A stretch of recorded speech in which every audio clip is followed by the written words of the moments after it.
आपका एनालिसिस होने वाला है। जैसे कि आपको पता है कि जीडी के एग्जाम के अंदर पॉलिटी से एक्ट से क्वेश्चन जो है काफी ज्यादा बन रहे हैं, और वही क्वेश्चन हम आपके सामने लेकर आ चुके हैं कि एक्ट में कौन से क्वेश्चन किस लेवल के पूछे जा रहे हैं और कहाँ के क्वेश्चन जो है मोस्टली आपके एग्जाम्स में जो है वो यहाँ पे बन भी रहे हैं। तो सभी लोग पहले तो अपनी क्लास को शेयर कर देंगे, अगर अभी तक आप लोगों ने शेयर नहीं करा है तो जल्दी से क्लास को शेयर कर दीजिए। और यहाँ पे समझते हुए चलेगा, तो ये जो क्लास है, इस क्लास को मैं ये नहीं कह रहा हूँ कि हूबहू यही क्वेश्चन आपका एग्जाम में आए, लेकिन इससे रिलेटेड क्वेश्चन जो है वो आपका एग्जाम में जरूर आए, ठीक है ना। तो इस चीज को समझना, हूबहू ये क्वेश्चन तो आपका नहीं आया है, लेकिन इससे रिलेटेड जो क्वेश्चन है वो आपका जरूर यहाँ पे एग्जाम के अंदर बना है, ठीक है। तो एक चीज को यहाँ पे समझो, अगर हम लोग यहाँ पे बात करते हैं क्वेश्चन के बारे में, तो कुछ क्वेश्चंस को यहाँ पे थोड़ा सा सब्र बना के चलना, सब्र से समझते हुए चलना। जैसे पहला क्वेश्चन आपके सामने लिखा है कि रेगुलेटिंग एक्ट पारित किया गया था और कब पारित करा गया था, आपको बताना है। देखो, रेगुलेटिंग एक्ट के बारे में बहुत अच्छे तरीके से आप लोग जानते होंगे, ठीक है। एक्चुअल में ये जो एक्ट था वो भारत के अंदर ईस्ट इंडिया कंपनी के मामलों को नियंत्रण करने के लिए ब्रिटिश सरकार ने एक्ट को पारित करा था, ठीक है। इस चीज को समझना, ये एक्ट आपका कब पारित होता है, तो ये एक्ट जो है वो आपका 73 में पारित होता है।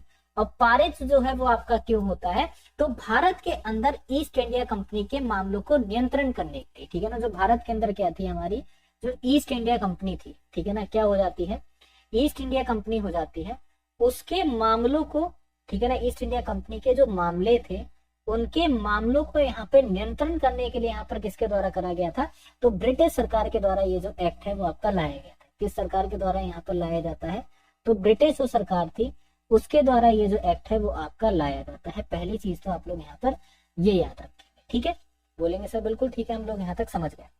अब दूसरी चीज यहाँ पर समझो, बेसिकली होता है क्या है यहाँ पे, तो सबसे पहला यहाँ पे प्रशासन के द्वारा उठाया गया कदम ही रेगुलेटिंग एक्ट था, ठीक है। ब्रिटिश सरकार के द्वारा, ब्रिटिश प्रशासन के द्वारा जो सबसे पहला यहाँ पे कदम उठाया गया था, ठीक है। इसको नोट कर लीजिएगा कि जो ब्रिटिश प्रशासन था उसके द्वारा जो यहाँ पे सबसे पहला जो यहाँ पे कदम उठाया गया था ब्रिटिश प्रशासन के द्वारा, वो आपका यही कदम उठाया गया था। या तो यूं कहिए कि केंद्रीय प्रशासन में यहाँ पे पहली बार ब्रिटिश सरकार ने क्या कर दी थी, अपनी नींव रख दी थी। किसके चलते, तो रेगुलेटिंग एक्ट के चलते यहाँ पर नींव रखी गई थी। और इसी एक्ट के चलते आप याद रखिएगा कि यहाँ पे बंगाल का गवर्नर जनरल भी बनाया जाता है पहली बार, ठीक है ना। यहाँ पर क्या होता है कि बंगाल में क्या होता है, गवर्नर जनरल भी यहाँ पे पहली बार बनाया जाता है, ठीक है। ये भी याद रखेंगे, गवर्नर जनरल जो है वो आपका पहली बार इस एक्ट के चलते बनता है। वो भी कहाँ पर बनता है, तो वो भी आपका बंगाल के अंदर बनता है। यहाँ तक कुछ चीजें आपको शॉर्टेड हो गई होंगी, ठीक है। अब होता क्या है, और यही वो एक्ट था जिसमें कलकत्ता के अंदर आपके सुप्रीम कोर्ट की स्थापना होती है, ठीक है। ये भी आप लोग याद रखेंगे कि कलकत्ता के अंदर आपकी क्या हो जाती है, जो सुप्रीम कोर्ट है उसकी क्या हो जाती है, यहाँ पे स्थापना जो है वो आपकी हो जाती है। दो बातें यहाँ तक क्लियर, बोलेंगे सर बिल्कुल हमें यहाँ तक क्लियर होगा, ठीक है।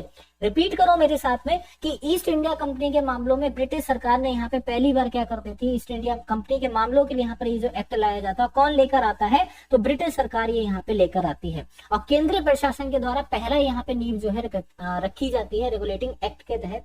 और बंगाल के गवर्नर जनरल जो है वो यहाँ पर क्या हो जाते हैं, बंगाल के गवर्नर जनरल भी पहली बार नियुक्त करे जाते हैं इस एक्ट के चलते। और दूसरी चीज यहाँ पर क्या हो जाता है, कलकत्ता सुप्रीम कोर्ट, ठीक है। फिर से मैं रिपीट कर रहा हूँ, कलकत्ता का जो आपका सुप्रीम कोर्ट होता है उसकी भी सबसे पहले यहाँ पे नींव इसके चलते आपकी रख दी जाती है, ठीक है। याद रखना है कि एग्जाम में आपके यहाँ पे क्वेश्चन जो है वो आपके बन रहे हैं एक्ट से रिलेटेड। तो क्लास को ज्यादा से ज्यादा आप लोग यहाँ पे शेयर करिए, जिससे आपको हर एक कॉन्सेप्ट जो है यहाँ पे अच्छे तरीके से क्लियर होता हुआ चला जाए कि हाँ सर ये क्वेश्चन हो रहे हैं या फिर ये क्वेश्चन जो है वो हमारे यहाँ पे आ रहे हैं, ठीक है।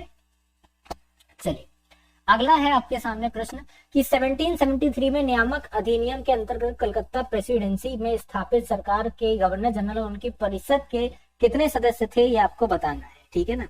तो यहाँ पर समझना कि टोटल जो है वो आपके 4 सदस्य थे। कितने सदस्य थे, टोटल आपके 4 सदस्य। 1773 के नियामक अधिनियम के अंतर्गत बनने वाले प्रथम गवर्नर जनरल कौन थे। अब सर नियामक अधिनियम, ठीक है ना, क्या हो जाता है ये आपका नियामक अधिनियम भी तो हो जाता है कि नियामक अधिनियम जो है वो हमारा क्या है यहाँ पे, ठीक है। ये भी आपको पता होना चाहिए। बहुत से बच्चे होंगे उनको नहीं पता होगा कि भैया नियामक अधिनियम क्या है। अच्छा तुम्हें क्या लगता है कि नियामक अधिनियम जो है वो आपका क्या हो सकता है। देखो एक्चुअल में अगर तुमसे सीधी भाषा में हम यहाँ पे बोल दें कि बिल्कुल इसमें कंफ्यूज होना ही मत बेटा, रेगुलेटिंग एक्ट को ही आपका नियामक अधिनियम कहते हैं। ठीक है, क्या बोलते हैं, तो ये भी याद रखना, नियामक अधिनियम किसको बोला जाता है, नियामक अधिनियम जो है वो आपका रेगुलेटिंग एक्ट को ही बोला जाता है। तो यहाँ पे नोट करिएगा, रेगुलेटिंग जो हमारा एक्ट है उसी को हमारा यहाँ पर क्या बोला जाता है, उसी को जो है वो हमारा यहाँ पे नियामक अधिनियम जो है वो आपका बोला जाता है। और कभी आपका पारित होता है तो ये भी आप लोग याद रखेंगे, 1773 में जो है हमारा पारित हो जाता है। State clear. चलिए, इसके अलावा यहाँ पे हर एक क्वेश्चन को हम आपको बताते हुए चलते हैं, हर एक क्वेश्चन को समझते हुए चलना कि यहाँ पे इसको पारित करने से पहले ईस्ट इंडिया कंपनी एक्ट आता है। ठीक है, ये भी याद रखिएगा कि इसको पारित करने से पहले यहाँ पर क्या होता है, ईस्ट इंडिया कंपनी का जो एक्ट आता है वो भी कौन सा यहाँ पे एक्ट होता है, ईस्ट इंडिया कंपनी एक्ट यहाँ पर हो जाता है, जिसको यहाँ पर क्या होता है 1772 आता है। उसके बाद यहाँ पर क्या होता है, रेगुलेटिंग एक्ट जो है वो आपका पारित कर दिया जाता है, और जिसका मेन उद्देश्य था कि भारत और बंगाल में ईस्ट इंडिया कंपनी का प्रबंधन, या फिर यहाँ पे जिस तरीके से ईस्ट इंडिया कंपनी अपना वर्क कर रही थी उस वर्क को चेंज करके यहाँ पे उसकी जो नींव थी उसको और भी ज्यादा मजबूत कर देना। क्लियर। चलिए, कोई दिक्कत या परेशानी यहाँ तक नहीं होनी चाहिए। और कौन गवर्नर जनरल यहाँ पे बनते हैं, ठीक है ना, तो ये भी याद रखिएगा कि गवर्नर जनरल के रूप में जो आपके नियुक्त करे जाते हैं सर एलिजा इम्पे जो है वो यहाँ पे नियुक्त कर दिए जाते हैं। ठीक है ना, सर एलिजा इम्पे जो है वो आपके नियुक्त हो जाते हैं। अगला है कि वर्ष 1774 में कलकत्ता में स्थापित सर्वोच्च न्यायालय के प्रथम मुख्य न्यायाधीश आपको बताना है कौन थे। ठीक है, चलिए, प्रथम न्यायाधीश के बारे में अगर हमसे पूछा जा रहा है तो यहाँ पे कौन आपके हो जाते हैं ये आपको बताना है। 1774 में कलकत्ता में स्थापित सर्वोच्च न्यायालय जो है उसके प्रथम न्यायाधीश आपको यहाँ पे बताने हैं। तो याद रखिएगा, प्रथम न्यायाधीश आपके एलिजा इम्पे हो जाते हैं। ठीक है ना, कौन हो जाते हैं, एलिजा इम्पे जो है वो आपके प्रथम न्यायाधीश हो जाते हैं। कहीं पे मिस्टेक हो गया है, ठीक है, हाँ, वॉरेन हेस्टिंग्स यहाँ पे हो जाएंगे। ठीक है ना, इसको सही कर लेना। गवर्नर जनरल के रूप में किसको यहाँ पे नियुक्त कर दिया जाता है, तो गवर्नर जनरल के रूप में यहाँ पे वॉरेन हेस्टिंग्स को यहाँ पे नियुक्त कर दिया जाता है। और यहाँ पे कौन हो जाता है, एलिजा इम्पे हो जाते हैं। ठीक है, पिट्स इंडिया एक्ट 1784 के अंतर्गत कंपनी ने किन किन कार्यों को अलग अलग कर दिया था। अब एक्चुअल में कंपनी के कार्य तो बाद में यहाँ पे समझना, क्वेश्चन का आंसर बाद में देना, पहले समझो कि पिट्स इंडिया एक्ट है क्या। ठीक है ना, आपको क्या समझना है, पिट्स इंडिया जो एक्ट है वो हमारा है क्या और इसका मेन वर्क क्या है। ठीक है, तभी तो इसके आगे आप समझ पाओगे।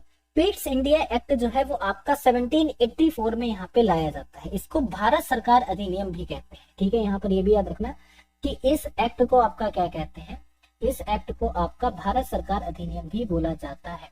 ठीक है, नोट करते हैं यहाँ पर, इसको हमारा क्या बोलते हैं, भारत सरकार अधिनियम। ये भी इसका क्या हो जाता है, एक नाम हो जाता है। ठीक है, क्या बोलते हैं, भारत सरकार अधिनियम भी आपका बोलते हैं। अब ये भारत सरकार अधिनियम पिट्स इंडिया एक्ट जो है वो क्या है।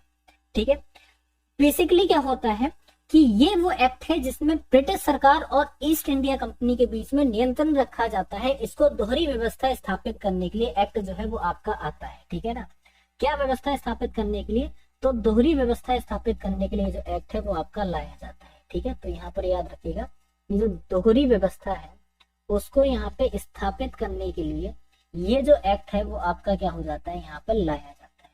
अब इस एक्ट में भी अगर हम लोग यहाँ पे बात करते हैं दोहरी व्यवस्था, कौन सी व्यवस्था होती है, वो दोहरी व्यवस्था किसके बीच में यहाँ पे, तो जो ब्रिटिश सरकार है, ठीक है ना, ब्रिटिश सरकार हो जाती है और दूसरी हमारी क्या हो जाती है, दूसरी हमारी ईस्ट इंडिया कंपनी हो जाती है। ठीक है ना, क्या हो जाती है, हमारी जो ईस्ट इंडिया कंपनी हो जाती है और ब्रिटिश सरकार हो जाती है, इनके बीच में यहाँ पर स्थापित करने के लिए, कौन सी व्यवस्था स्थापित करने के लिए, दोहरी व्यवस्था स्थापित करने के लिए इस एक्ट को जो है वो आपका लाया जाता है। ठीक है, समझ गए, बोलेंगे सर, बिल्कुल समझ गए। ठीक है, और इसको भारत में ब्रिटिश अधिकार भी बोला गया है। भारत में ब्रिटिश अधिकार किसको बोलते हैं, तो आप ये भी याद रखिएगा, इसको भारत में ब्रिटिश अधिकार भी बोला जाता है। ठीक है, तो यहाँ पर याद रख लेंगे क्या अधिकार बोला जाता है, तो यहाँ पर बोलोगे कि भारत में जो है ब्रिटिश अधिकार जो है वो आपका इसी एक्ट को बोला जाता है। क्लियर, बोलेंगे सर, बिल्कुल क्लियर। ठीक है, चलिए, अब यहाँ पे होता क्या है कि कंपनी यहाँ पर क्या करती है, कंपनी एक प्रशासन जो है वो यहाँ पे ड्रॉ कर देती है। समझना, कंपनी बैठी कहाँ पे, कंपनी आपकी बैठी है ब्रिटेन के अंदर। ठीक है ना, और कंपनी आपकी बैठी है भारत के अंदर और ब्रिटिश सरकार ब्रिटेन के अंदर। कंपनी यहाँ पे एक ढांचा तैयार करती है, उस ढांचे में दिखाती है कि हमारा इस जगह जो है शासन है, इस जगह जो है हमारा प्रशासन है। अब ये जो हमारा प्रशासन फैला हुआ है, यहाँ का जो पूरा का पूरा नियंत्रण है वो ब्रिटिश सरकार के अंदर है। तो यहाँ से क्वेश्चन और बनता है कि ऐसा कौन सा देश था जहां कभी भी सूरज जो था वो डूबता ही नहीं था, जब एक तरफ आपका सूरज डूब जाता था दूसरी तरफ निकल आता था। तो यहाँ से यह क्वेश्चन इससे ऐसे बनता है कि जब पूरा का पूरा प्रशासन ईस्ट इंडिया कंपनी ने उस पर अधिकार जब ब्रिटेन सरकार का दे दिया है, तो जाहिर सी बात है कि जब एक तरफ आपका सूरज डूबा करता था तो दूसरी तरफ निकल आता था। बात को समझना, एक तरफ डूब रहा है दूसरी तरफ निकल आ रहा है, तो पूरे में किसका सर यहाँ पे वर्चस्व हो गया, पूरे में आपका ब्रिटेन का वर्चस्व आपका हो जाता है। ठीक है, चलिए। और इसी के चलते यहाँ पे जो भी वाणिज्य और राजनीतिक कार्य थे उसमें यहाँ पर अब एक चीज भी तो समझो। क्या समझोगे? हम सर यहाँ से ये समझेंगे कि ये जो हमारे वाणिज्य कार्य है या फिर राजनीतिक कार्य है, जो भी वाणिज्य का मतलब होता है जो भी कमर्शियल वर्क होता है। बात को समझना है यहाँ पे कि जो भी आपका कमर्शियल वर्क होता है उस कमर्शियल वर्क की सारी जिम्मेदारी, ठीक है, क्या हो जाएगा, वो सारी की सारी जिम्मेदारी जो है वो आपकी किसको उठा के दे दी जाती है, वो सारी की सारी ब्रिटेन सरकार को दे दी जाती है। और राजनीतिक जिम्मेदारी भी वहां पे दे दी जाती है। जब किसी का यहाँ पे किसी देश के ऊपर वर्चस्व होता है तो वो सारी की सारी जिम्मेदारी यहाँ पे सौंप दी जाती है कि नहीं, जरा ये बताना। बोलेंगे सर बिल्कुल सौंपी जाती है। क्या क्या सौंपी जाती है? कमर्शियल वर्क की जिम्मेदारी आपकी, राजनीतिक कार्य की जिम्मेदारी आपकी। तो यहाँ पे क्या हो जाएगा कि वाणिज्य कार्य होगा? ऐसा नहीं है सर, और राजनीतिक वस्तु विनिमय बिल्कुल भी नहीं होगा। ठीक है, वाणिज्य एवं राजनीतिक कार्य जो है वो आपका यहाँ पे हो जाएगा। ठीक है, अगला क्वेश्चन देखते हैं हमारा क्या दिया। निम्नलिखित में से किस अधिनियम ने विधायिकी के संघीय विशेषताओं और प्रांतीय संहिता की शुरुआत की और केंद्र और प्रांतों के बीच यहाँ पे विधायी शक्तियों के वितरण का प्रावधान भी किया? तो यहाँ पे आपको बताना है कि जो हमारा सही उत्तर है वो हमारा यहाँ पे क्या होगा। ठीक है, चलिए जल्दी से बताएंगे।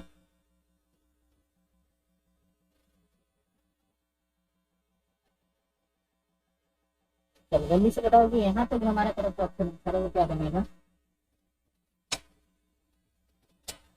अब यहाँ पे पूछा जा रहा है कि भारत सरकार अधिनियम जो है वो हमारा क्या हो जाएगा, करेक्ट आपका ऑप्शन। अब भारत सरकार अधिनियम है, भारत सरकार अधिनियम 1935 क्या है, या फिर इसमें कौन से जो ऐसे मामले हैं जो आपके गिने जाते हैं और किन मामलों के चलते हैं वो आपका डिस्कशन होता है। ठीक है, देखिए अगर भारत सरकार अधिनियम के बारे में हम लोग बात करते हैं तो ये जो है वो आपका ब्रिटिश संसद के द्वारा पारित करा गया एक आपका कानून था। ठीक है ना,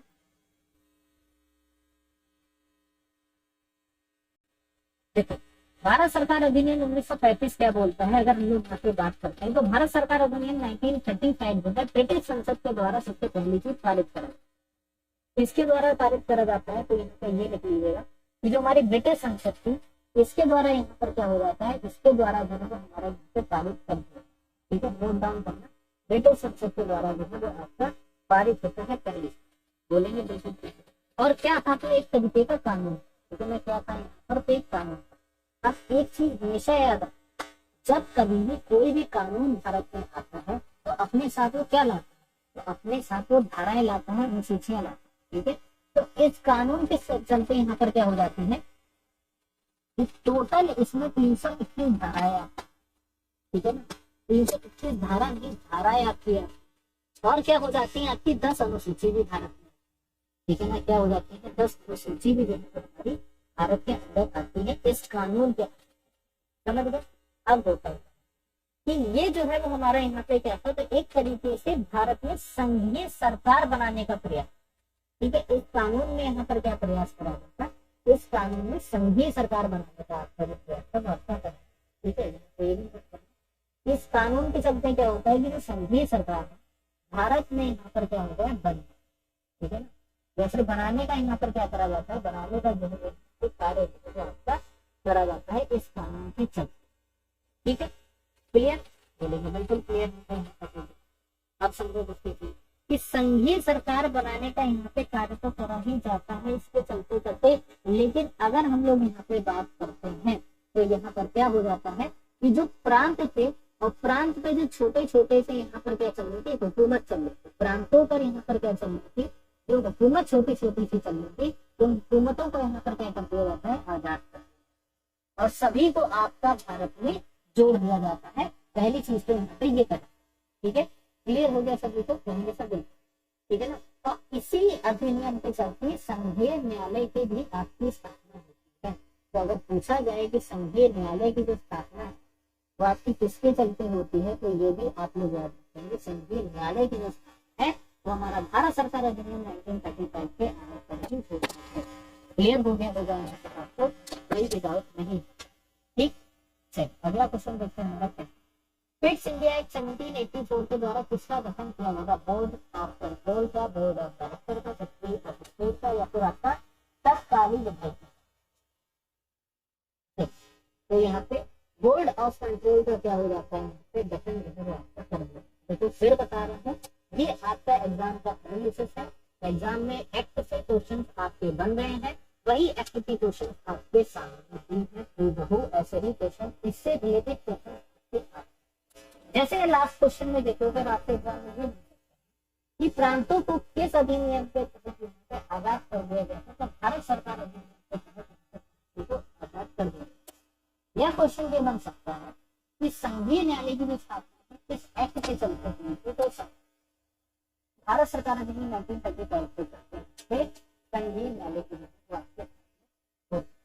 एक एक चीज।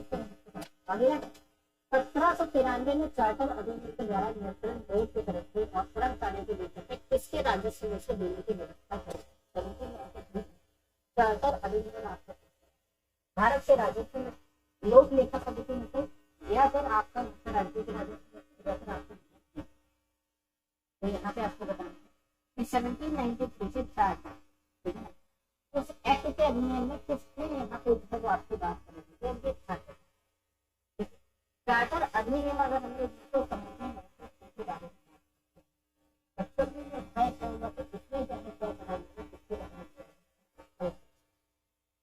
ये भी अधिनियम जो है ये हमारा ब्रिटिश ईस्ट इंडिया कंपनी के द्वारा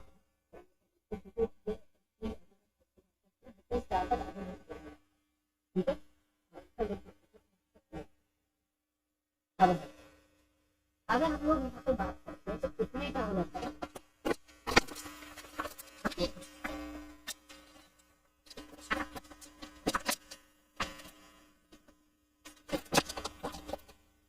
अब देखो है, अगर इसमें बात करते हैं कि जिन जिन भारत के क्षेत्रों पर ईस्ट इंडिया कंपनी का कब्जा था, ठीक है, या जो जो क्षेत्र यहाँ पे सीमा जिनकी यहाँ पे कंपनी के अधीन थी, ठीक है, उनको अगर हम लोग यहाँ पे बात करते हैं तो इस एक्ट के चलते यहाँ पर क्या होता है कि यहाँ पे अब ईस्ट इंडिया कंपनी किसी से जाके मंजूरी नहीं लेगी, या ये समझते हुए चलो कि वहां की न्याय व्यवस्था और वहां का प्रशासन की पूरी पूरी जिम्मेदारी ईस्ट इंडिया कंपनी की, ठीक है। पहला नोट करना कि वहां पे कोई भी अगर न्याय की आवश्यकता पड़ेगी तो कौन सी कंपनी क्या करेगी, तो यहाँ पे ईस्ट इंडिया कंपनी करेगी। वहां पर कहीं पर भी कोई राजस्व का कार्य होगा या कोई लाभ होगा तो वहां पे वो लाभ या राजस्व कौन उठाएगी, तो ईस्ट इंडिया कंपनी उठाएगी, जहां जहां पे उनका बॉर्डर है, जहां जहां पे कंपनी का शासन है। उसी के अलावा अगर बात करते हैं तो इसमें क्या क्या मेन हो जाता है, तो बोलेंगे सर कि यहाँ पे कलकत्ता में, मद्रास में, बंबई में, यहाँ पे पूरी की पूरी इसकी जो व्यवस्था है वो किसकी हो जाती है, वो ईस्ट इंडिया कंपनी की हो जाती है। और 1793 में चार्टर अधिनियम द्वारा नियंत्रित बोर्ड के सदस्यों कर्मचारियों के वेतन में किसके राजस्व में से देने की व्यवस्था करी गई। तो ये भी यहाँ पर याद रखेंगे कि व्यवस्था जो है भारत के राजस्व में से ही देने की व्यवस्था करी गई। उसका राशन कभी भी आपके एग्जाम में क्वेश्चन बने कि यहाँ पे भारत को खाना, भारत का राजस्व, भारत को सोने की चीजों से बर्बाद करना कंपनी ने कब स्टार्ट करा, तो याद रखना कंपनी 1793 में चार्टर एक्ट लेके आती है, जिसके बाद तो कंपनी जो भारत का राजस्व है जो पुराना पैसा है उसको ही खाते यहाँ पे अपने ही कर्मचारियों को, अपने ही यहाँ पे सदस्यों को यहाँ पे वेतन देना स्टार्ट कर देती है। तो याद रखना चार्टर एक्ट एक ऐसा है सोने की जगह कहीं ना कहीं जो है वो आपका टूटता चला। तो याद रखिए कि चार्टर का जो भी पूरा का पूरा है भारतीय राजस्व में से, ठीक है, और राजस्व में कहाँ का वो दे रही है, पूरा भारत का राजस्व नहीं ले रही, मद्रास, बम्बई, फिर से रिपीट करता हूँ, मद्रास, बम्बई, कलकत्ता का जो है वो यहाँ पे जो भी राजस्व है उसको आपको जाने लगा है। ठीक, क्लियर। इसी के बाद एक आपका और चार्टर एक्ट, तो चार्टर एक्ट बोलते हैं वो आपका 1813 बना। क्या आता है यहाँ पे 1813 वाला आपका चार्टर एक्ट आता है। अब वो यहाँ पे क्या है, अगर उसके बारे में यहाँ पे बात करते हैं तो यहाँ पे क्या होता है कि यहाँ पे कंपनी अपना थोड़ा सा की पावर होती है उसको बढ़ा। ठीक है, ये जो आपका चार्टर एक्ट आता है इसमें क्या करती है कंपनी थोड़ा सा अपनी पावर को बढ़ाती है। किस कदर बढ़ाती है यहाँ पे समझो। ठीक है, देखो आप तो क्या होता है कि यूनाइटेड किंगडम की संसद एक दिन लगती है, ठीक है, 1813 वाला मैं आपको, तो यहाँ पे समझो कि यूनाइटेड किंगडम की यहाँ पर क्या हो जाती है, यूनाइटेड किंगडम की जो सभा होती है वो काफी लगती है। जैसे ही यूनाइटेड किंगडम की सभा लगी तो वहां पे एक अधिनियम निकाला गया ब्रिटिश ईस्ट इंडिया कंपनी, तो एक अधिनियम जो है वो आपका निकाला गया और किसके लिए, यहाँ पे ब्रिटिश ईस्ट इंडिया कंपनी के निकाला। ठीक है, उसमें ये बोला गया कि कंपनी का जो शासन है वो भारत के अंदर जारी रहे। क्या बोला गया है कि कंपनी का जो शासन है, ठीक है, यहाँ पे कंपनी का जो शासन है वो भारत में क्या रहेगा, वो भारत में जो है वो आपका जारी रहेगा। यहाँ पे सबसे पहली चीज बोला, ठीक है ना, क्या बोला गया, जारी जो है वो आपका रहेगा। ठीक है, सब लोग सुनते रहे इस बात। लेकिन आ गया यहाँ पे, लेकिन क्या होगा कि जो चाय और अफीम, ठीक है ना, चाय और अफीम यहाँ पर क्या हो जाएगा कि यहाँ पे जब चाय और अफीम की खेती जब हो रही है, अफीम का जो व्यापार हो रहा है तो वो किसके साथ हो रहा है, चीन के साथ हो रहा है। यहाँ पर ही बोला गया कि ये जो भी यहाँ पे क्या हो रहा है, चाय और अफीम का जो व्यापार हो रहा है वो यहाँ पर किसके साथ हो रहा है, वो यहाँ पे चीन के साथ हो रहा है। ठीक है, भारत का व्यापार हो रहा है। अब उस व्यापार में अगर बात करते हैं तो उस व्यापार में क्या हो जाता है कि उस व्यापार में जो भी है वो उस व्यापार को छोड़कर, चीन के साथ व्यापार को छोड़कर भारत में जो भी यहाँ पे वाणिज्य एकाधिकार होंगे, ठीक है ना, वो यहाँ पे कंपनी के खत्म हो जाए। समझो बात को, जो भी आपकी कमर्शियल एकाधिकार है, वाणिज्य जो यहाँ पे अधिकार है वो यहाँ पर क्या है, सिर्फ अभी यहाँ पे कंपनी का अधिकार किसपे, चाय खेती जो व्यापार यहाँ पर चीन से हो रहा है उसमें यहाँ पे कंपनी का अधिकार है। और जो भी वाणिज्य अधिकार है वो सारे के सारे अधिकार किसके पास चले जाएंगे, वो सारे के सारे अधिकार जो है ब्रिटिश शक्ति के पास पहुंच जाएंगे और कंपनी के पास से हट जाएंगे, या फिर यहाँ तो कहिए कि जो यूनाइटेड किंगडम की जो संसद है वहां पे आपके पहुंच जाएंगे। ठीक है, और ये कंपनी का क्या था, दूसरा कब्जा।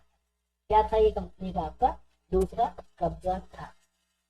अब यहाँ से एक और कब्जा उनको मिलता है। एक कब्जा उनको ये मिलता है कि व्यापार की जो भी चीजें हैं, अगर कंपनी कहीं पे हक दिखा रही है तो कंपनी अपना धीरे धीरे क्या करेगी, विस्तारवाद करेगी। क्या करेगी, कंपनी अपना विस्तारवाद भारत के अंदर करेगी। ठीक, किस अधिनियम के द्वारा ब्रिटिश संसद ने चाय और चीनी के साथ व्यापार को छोड़कर ईस्ट इंडिया कंपनी के भारत में व्यापारिक अधिकार को समाप्त कर दिया था, जो अभी आ गया क्वेश्चन। तो 1813 का चार्टर अधिनियम जो है वो हमारा क्या हो जाएगा, करेक्ट आपका।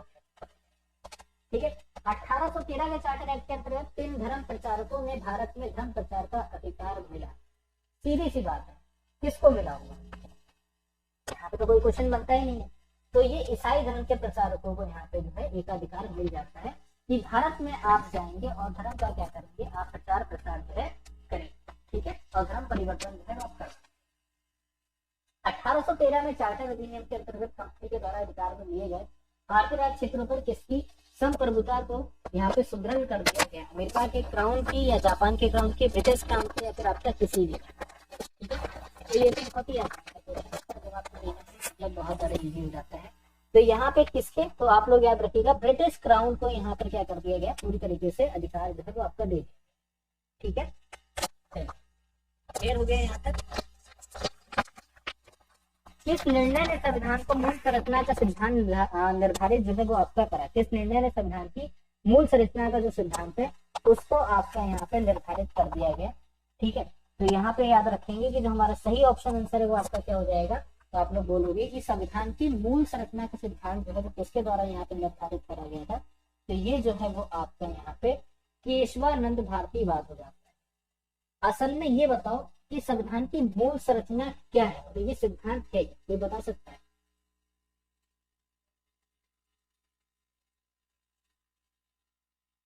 जल्दी से बताइए।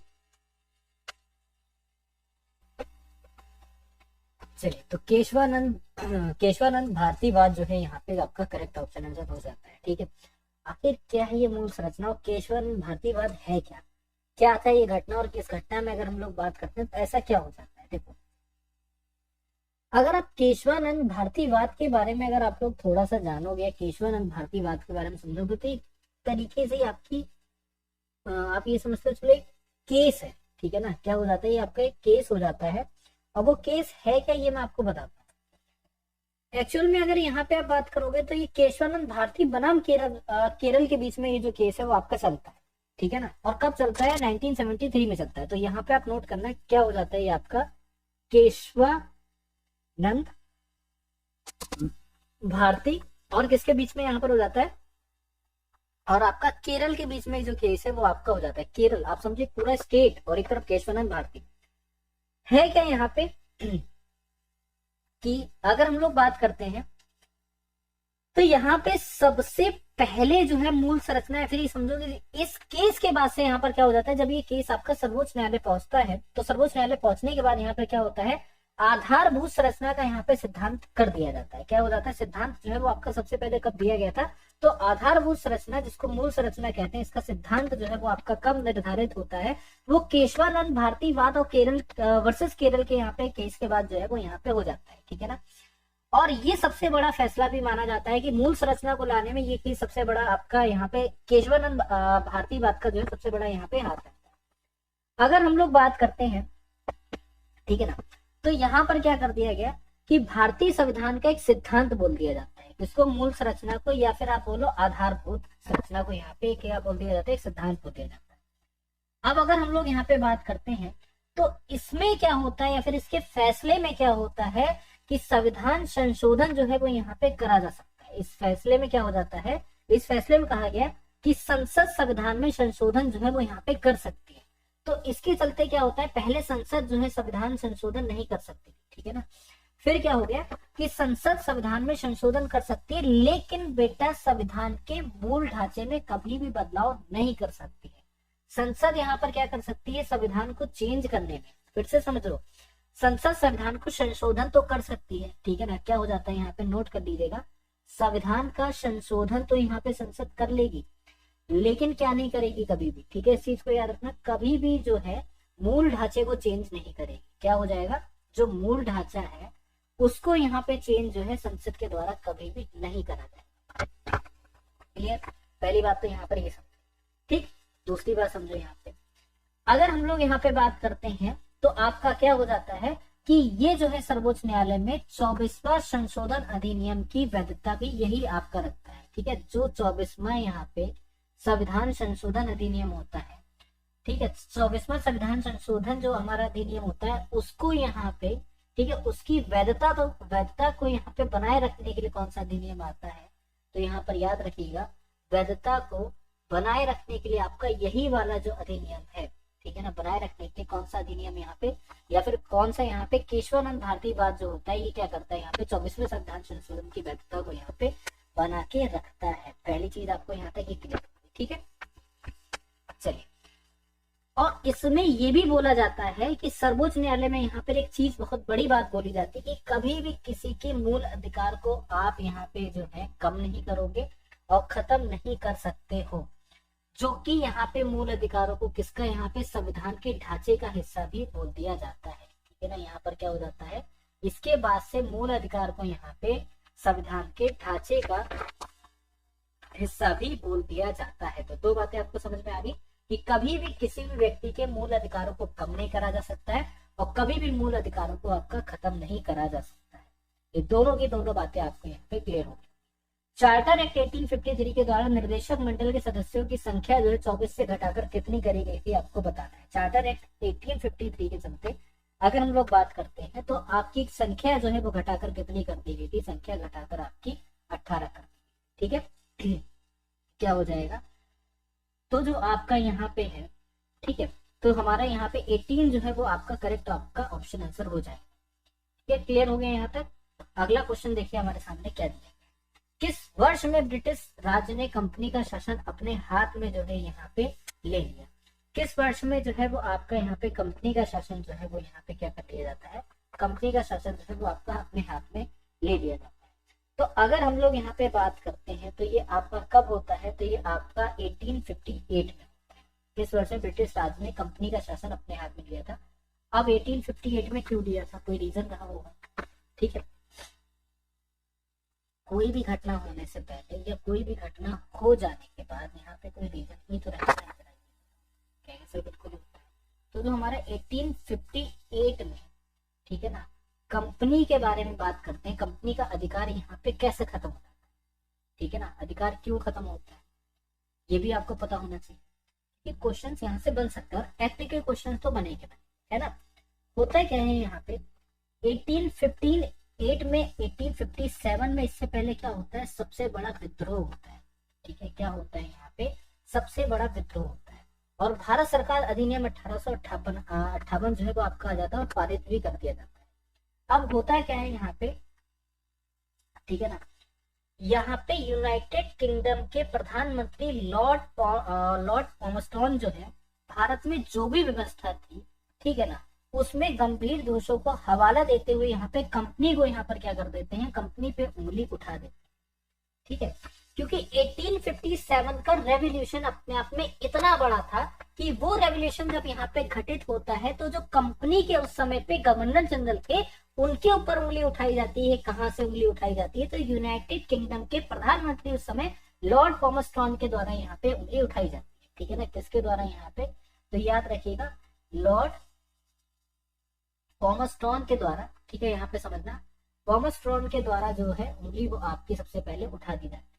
और जब ये आपकी उंगली उठाई जाती तो उसमें क्या बोला जाता है कि ये जो भी गंभीर व्यवस्था है, जो भी यहाँ पे दोष है, इसका जिम्मेदार कौन है, इसका जिम्मेदार यहाँ पे सिर्फ और सिर्फ ईस्ट इंडिया कंपनी है। और जब ईस्ट इंडिया कंपनी यहाँ पे जिम्मेदार है तो इनसे पूरा का पूरा शासन ले लिया जाए, क्या करा जाए, शासन इनसे ले लिया जाए और पूरा का पूरा शासन आपका किसको दे दिया जाए, तो पूरा का पूरा शासन जो है वो आपका ब्रिटिश क्राउन या फिर ब्रिटिश राज को यहाँ पर दे दिया जाए। इससे पहले जो व्यापार वगैरह था वो भी ले लो इनसे, क्योंकि अगर इनके हवाले छोड़ दिया तो कुछ भी नहीं रहेगा।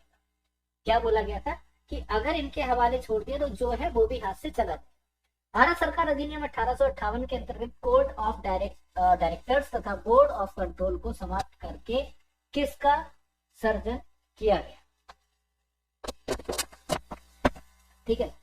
देखो अगर हम लोग यहाँ पे बात करते हैं तो हमारा क्या हो जाएगा, सेक्रेटरी ऑफ स्टेट का यहाँ पर क्या हो जाता है, सर्जन जो है वो आपका यहाँ पे कर दिया जाता है, ठीक है ना। चलिए अगला क्वेश्चन देखेंगे क्या है, कैबिनेट मिशन भारत कब आया। अब ये क्या है कैबिनेट मिशन, और कैबिनेट मिशन भारत आता है क्या, रीजन है कैबिनेट मिशन और इसका वर्क क्या होता है, ये सारी बातें यहाँ पे नोट करो। तो यहाँ पे सबसे पहले नोट करेंगे कैबिनेट मिशन जो है वो आपका क्या हो जाता है। देखो सबसे पहली चीज, कैबिनेट मिशन जो है वो हमारा यहाँ पे क्या हो जाता है, ब्रिटिश सरकार के द्वारा 1946 में भारत में भेजा गया था, ठीक है ना। क्या था, तो 1946 में हमारा भारत में भेजा जाता है। 1946 में भी वो भी आपका यहाँ पे कब हो जाता है, ठीक है। तो आप इसको भी याद रखिएगा, कैबिनेट मिशन जो है वो हमारा यहाँ पे मार्च 1946 में हमारा भारत में आता है और इसको आपका एक उच्च स्तर का प्रतिनिधि मंडल भी बोला जाता है। इसको क्या बोला जाता है, तो इसको आपका उच्च स्तर का, ये भी नोट करेगा, उच्च स्तरीय प्रतिनिधि मंडल, ये भी आपका इसको नाम दिया जाता है, फिर ये भी जो है वो आपका बोला जाता है, ठीक है। अब इसका मकसद था क्या, इसका मकसद एक तरीके से यहाँ पर ये होता है कि इस मिशन के जरिए भारत को आजादी दिलाने की एक रूपरेखा तैयार करी जाती है, ठीक है। कैबिनेट मिशन के जरिए क्या होता है कि एक रूपरेखा जो है वो आपकी तैयार करी जाती है, समझो यहाँ पे। इसके चलते क्या होता है, एक आपकी रूपरेखा जो है वो आपकी तैयार होती है। अब कैसी रूपरेखा तैयार होती है ये भी समझ, तो भारत को आजादी दिलाने, ठीक है ना, क्या हो जाता है, भारत को आजादी दिलाने की यहाँ पर क्या हो जाती है, रूपरेखा जो है, आजादी दिलाने की रूपरेखा वो आपकी तैयार कर दी जाती है, ठीक है। समझ गए, कहेंगे सब बिल्कुल हम लोग यहाँ पर समझ गए, भारत को आजादी दिलाने की एक रूपरेखा जो है वो आपकी तैयार कर दी जाती है। अब होता क्या है, अगर हम लोग यहाँ पे बात करते हैं तो इस मिशन का जो नेतृत्व है भारत के राज्य सचिव के द्वारा करा गया था और यहाँ पे सर पैट्रिक लॉरेंस के द्वारा यहाँ पर करा गया। किसके द्वारा करा गया था, भारत के राज्य सचिव के द्वारा यहाँ पे करा गया था, ठीक है। और सर पैट्रिक लॉरेंस जो थे उस समय पर क्या थे, भारत के राज्य सचिव थे। ये भी आपको याद रखिएगा। किसके द्वारा, तो भारत के राज्य सचिव सर पैट्रिक लॉरेंस, ठीक है ना। इनके द्वारा यहाँ पर क्या हो जाता है, इनके द्वारा जो है इसका क्या करा जाता है, इसका जो है वो आपके एक तरीके से आप ये समझते हो, चलो हाँ सर पैट्रिक लॉरेंस का यहाँ पर क्या करते हैं, नेतृत्व जो है इस मिशन का करते हैं, ठीक है। और इस मिशन में आपका सर आपके स्टैफोर्ड क्रिप्स और अलेक्जेंडर भी आपके शामिल होते हैं, ठीक। अब होता है इस मिशन में ये बोला जाता है, इस मिशन का जो प्रस्ताव होता है कि प्रांत और रियासत जो है वो सबके सब क्या बन जाएगी, एक संघ बन जाएगी, ठीक है ना। छोटी छोटी सी जो भी प्रांत है, ठीक है, इसमें क्या बोला जाता है कि जो भी प्रांत है, ठीक है, और जो भी आपके रियासत है, जो प्रांत है और जो भी आपके रियासत है, वो आपके क्या बन जाएंगे, तो वो आपके यहाँ पे संघ जो है वो आपके बन, ठीक है, क्या पहली चीज, ठीक। अब क्या बोला जाता है, इसी के मिशन के चलते संविधान सभा का भी गठन होता है, ठीक है ना। क्या होता है, इस मिशन के चलते ही हमारा क्या हो जाता है, जो संविधान सभा है उसका भी आपका गठन करा जाता है। तो अगर ये पूछा जाए कि संविधान सभा का गठन कब होता है, तो इस मिशन के चलते ही होता है, ठीक है। चलो, अब इस मिशन के तहत ही कार्यकारी परिषद का भी गठन करा जाता है। किसका गठन करा जाता है, जो कार्यकारी परिषद है, ठीक है, यहाँ पे नोट कर लीजिएगा, जो कार्यकारी परिषद हो जाती है उस परिषद का भी यहाँ पर क्या हो जाता है, गठन जो है इसी के चलते आपका कर दिया जाता है। और यही वो आपका मिशन होता है जिसमें आपकी 3 स्तर की प्रशासनिक व्यवस्था भी आपकी बनाई जाती है, ठीक है। क्या करी जाती है, 3 स्तर की प्रशासनिक व्यवस्था जो है वो आपकी बनाई जाती है, राष्ट्रपति, प्रधानमंत्री और मुख्यमंत्री, ये क्या हो जाती है, 3 स्तर की आपकी प्रशासनिक व्यवस्था जो है इसी के चलते आपकी बना दी जाती है, ठीक है। क्लियर हो गया सभी को। अब होता है क्या है कि कैबिनेट मिशन, ये जो है अब समझो यहाँ पे कैबिनेट मिशन जो आपका लाया था, कैबिनेट मिशन के चलते हुआ क्या है, फिर क्या होता है, तो कैबिनेट मिशन जो आपका आता है इस योजना को एक तरीके से बात करते हैं, बाधित क्यों हो जाता है, बाधित क्यों हो जाता है, बाधित मतलब जानते हो क्या होता है, बाधित का मतलब किसी को पता है, तो देखो बहुत नॉर्मल सा एक शब्द है ये, इंटरप्ट। इसमें जो है एक तरीके से इस मामले में इंटरप्ट यहाँ पे इतना ज्यादा क्यों हो जाता है, इतना इंटरप्ट होने लगता है, इतना इंटरप्ट होने लगता है, पूरी तरीके से आपका यहाँ पे अच्छा होता तो है लेकिन पूरी तरीके से आपका बैठ भी नहीं पाता। इंटरप्ट होने का सबसे बड़ी वजह होती है भारतीय राष्ट्रीय कांग्रेस और मुस्लिम लीग के बीच में मतभेद। तो वहां पे इंटरप्शन इतना ज्यादा होता है कि ये लागू तो हो जाता है लेकिन पूरी तरीके से आपका ये लागू भी नहीं हो पाता है। लेकिन आता कब है, मार्च 1946। क्लियर। चलिए अगला क्वेश्चन देखिए आपके सामने यहाँ पे। अगला क्वेश्चन है कि भारत में सचिव का पद किसके द्वारा निर्मित किया गया था, ये आपको बताना है कि भारत में सचिव का जो पद है वो हमारा किसके द्वारा, तो भारत सरकार अधिनियम 1858 के द्वारा सचिव का जो पद है वो आपका यहाँ पे निर्मित किया गया था, ठीक है।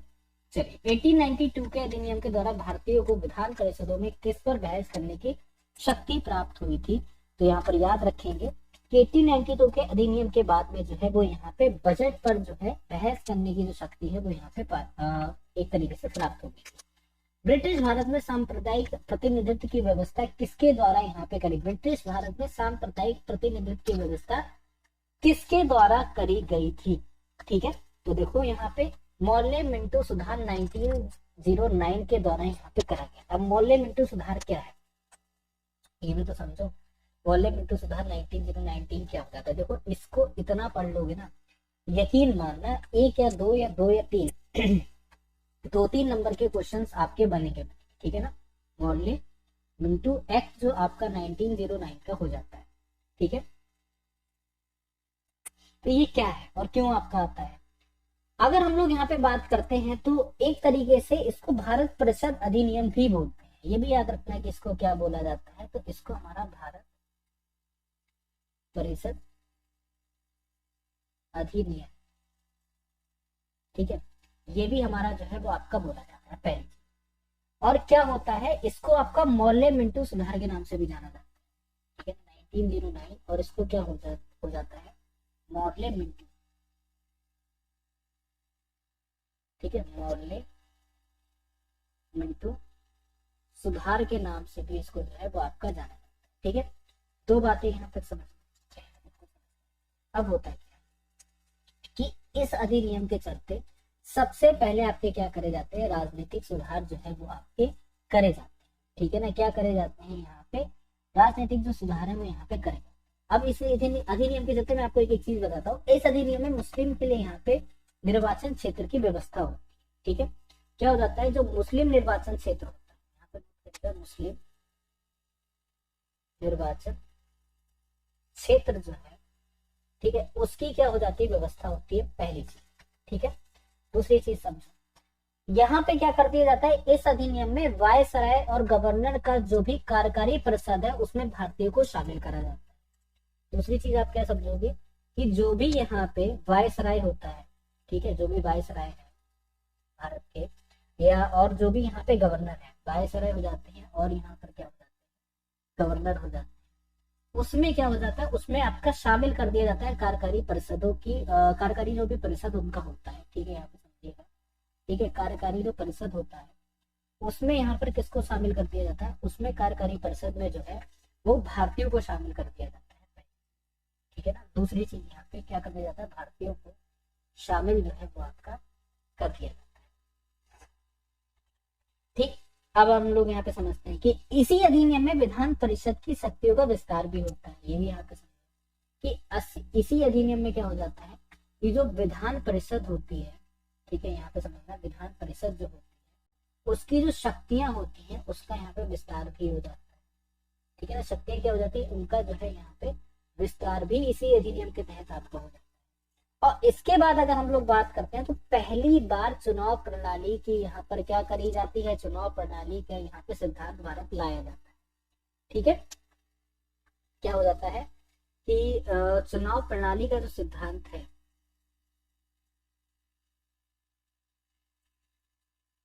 ठीक है ना, तो यहाँ पे चुनाव प्रणाली का जो सिद्धांत है वो आपका लाया जाता है, और यही सांप्रदायिक प्रतिनिधित्व भी आपका हो जाता है सारी।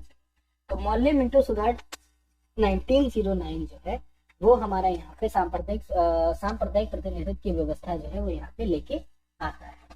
भारतीय संविधान सभा में ब्रिटिश भारत तथा देशी रियासतों को कितनी सीटें आपकी आवंटित की गई थी, ठीक है। तो अगर हम लोग यहाँ पे बात करते हैं तो हमारा करेक्ट आपका ऑप्शन आंसर क्या हो जाएगा, तो बोलेंगे टोटल जो आपकी सीट्स होती हैं, इसमें थोड़ा सा कंफ्यूजन है, एक मिनट,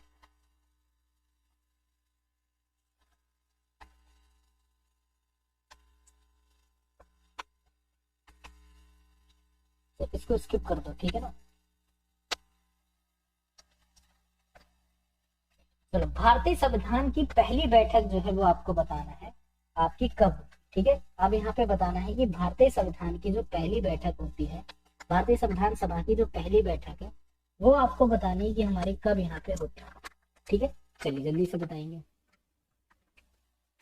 चलो देखो, तो 9 दिसंबर 1946 को हमारी जो है यहाँ पे सबसे पहली बैठक। कोई बता सकता है संविधान सभा क्यों बनती है, ठीक है, किसी को भी पता है। देखो, अब संविधान सभा क्यों बनती है, संविधान सभा से भी आपके क्वेश्चन यहाँ पे बन सकते हैं, और आखिर ये संविधान सभा जो है वो हमारी है क्या, ठीक है ना।